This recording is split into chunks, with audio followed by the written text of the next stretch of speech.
Assalomu alaykum. Sizlar bilan yozilsa-da o'qilmaydigan harflarni davom ettiramiz.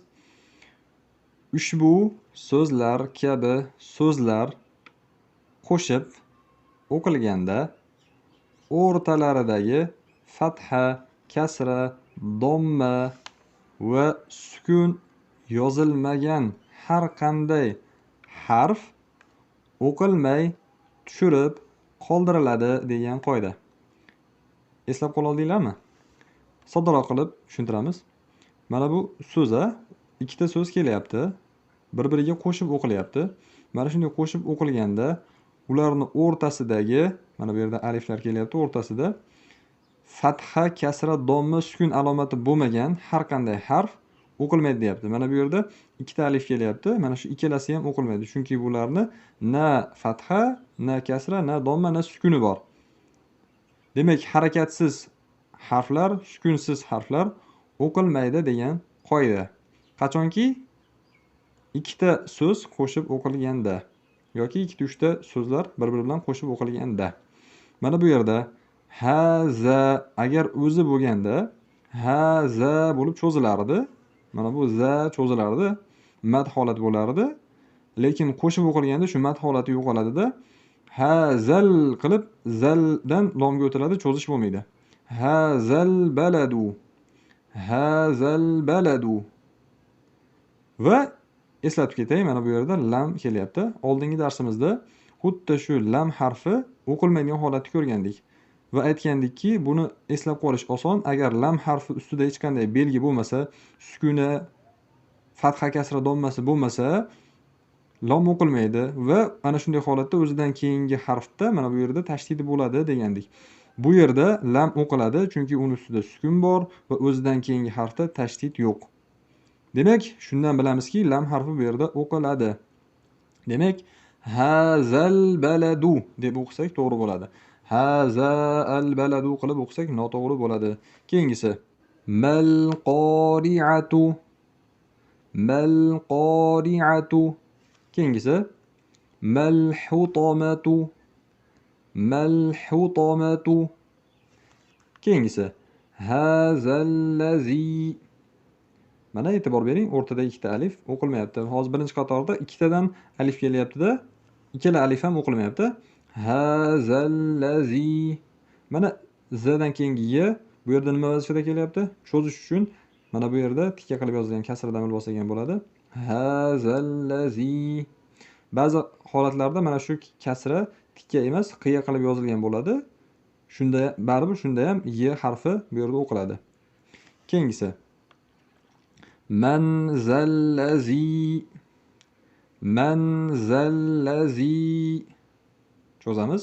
Mana bu yerda ikkita alif o'qilmayapti. Keyingisi tahtihal anharu. Tahtihal anharu. E'tibor bering, mana bu yerda lam o'qilyapti. Nima uchun? Chunki buni sukuni bor. Yani o'zidan keyingi harfni esa tashdidlari yo'q. Keyingisi faqul nadrib. Faqul nadrib. Mana bu yerda ham ikkita alif kelyapti va o'qilmayapti. Oldingilarda e'tibor bergan bo'lsangiz, alif kelayotgan bo'lsa, alif bilan lom kelayotgan bo'lsa, bu yerda lam kelmadida, boshqa harf kelyapti. Faqul nadrib. Demak, mana shunaqa holat ham bo'lishi mumkin. Lekin asosan odatda mana shu alif bilan lam keladi va alif o'qilmay qoladi. Va agar lam harfida ham hech qanaqa harakat belgi bo'lmasa, lam harfi ham tushib qolishi mumkin, oldingi darsdagi kabi.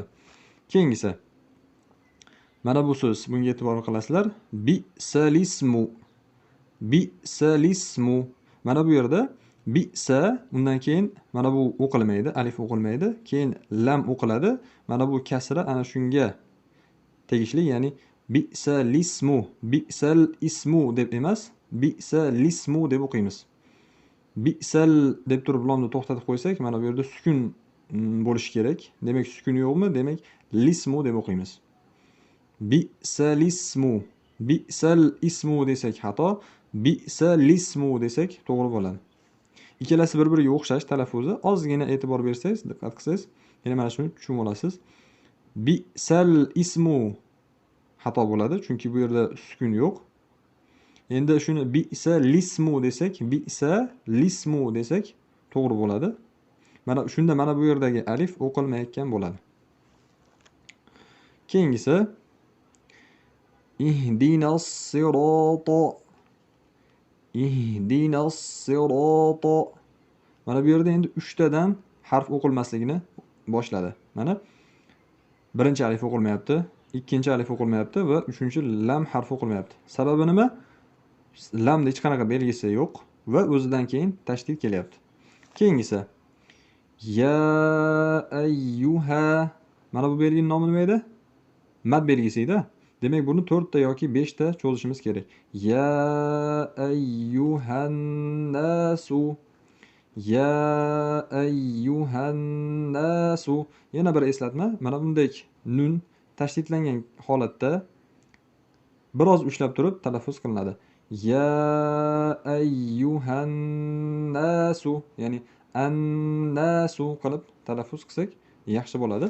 Keyingisi ilan nasi.